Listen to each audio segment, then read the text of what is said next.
First of all, anybody ever seen this book, Life Interrupted by Jen Hatmaker? Yeah, well, I know you guys do. Okay. Yeah, unbelievable book. Let me read just a little excerpt from the back to give you kind of a brief background on her before I read what she has written inside. And I will just tell you that they are from a church in Austin, Texas, that Carrie and I very desperately want to go and visit because of what they've got going on down there. So, are you one of the millions who crave new direction in the church? Have you had enough of religious games, empty promises, and playing church? Yes. Thank you.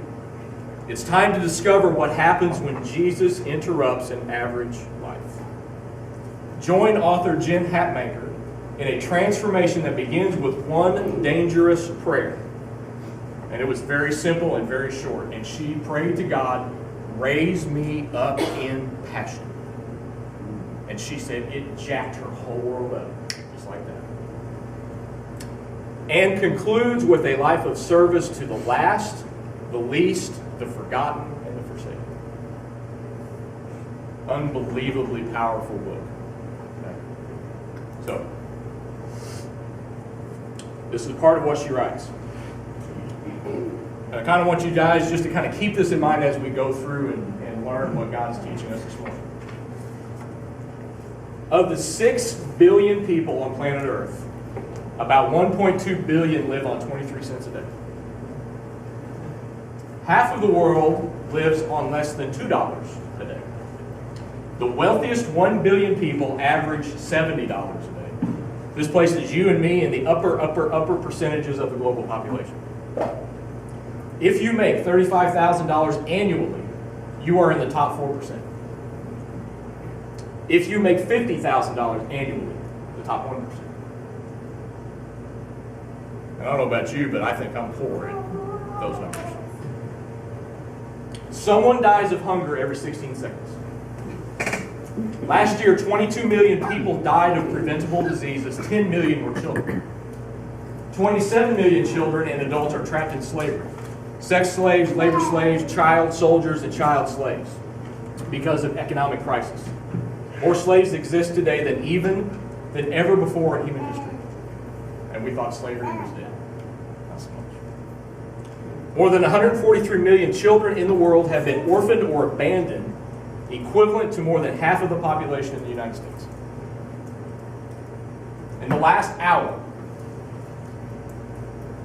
1,625 children were forced to the streets by death or abuse of an adult. 115 children became prostitutes. 66 children under the age of 15 were infected with HIV. Roughly 1 billion people in the world do not have suitable housing, and 100 million are entirely homeless. Glad you came this morning. Warm, fuzzy, feel good, smile on your face. Hang in there, because at the end, we're going to get it. Okay? Clearly, these problems are those of the poor. When God shook Israel awake from her violent slumber, He said, "Now this was the sin of your sister Sodom. She and her daughters were arrogant, overfed, and unconcerned. They did not help the poor and the needy." I humbly propose that God is calling rich believers in America, which is all of us, to the same reform. I optimistically believe that most are unconcerned because we're unaware. Again, with a perspective, not guilt-mongering, as our singular motive, let's try to impartially observe the global economic canvas on display for the rest of the world.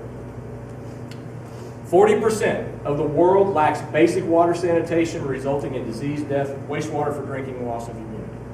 Americans consume 26 billion liters of bottled water a day. We spend more annually on trash bags than nearly half the world spends on all goods combined. 4 out of 5 children worldwide work every day instead of go to school. 4 out of 5 Americans are high school graduates. 8% of the rest of the world owns a car. 1/3 of all American families owns 3. Roughly 40 million people, the equivalent of about 7 Jewish Holocausts, die annually from starvation, disease, and malnutrition. 65% of U.S. adults and 15% of children and adolescents are overweight or obese. The United States makes up 5% of the global population, but we consume 25% of the world's oil. We consume 20 million barrels of oil a day. Next is China at 6.9 million.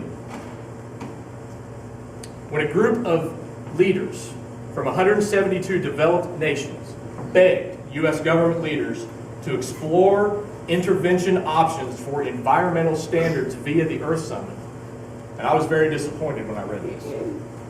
President George H.W. Bush said, "The American way of life is not up for negotiation."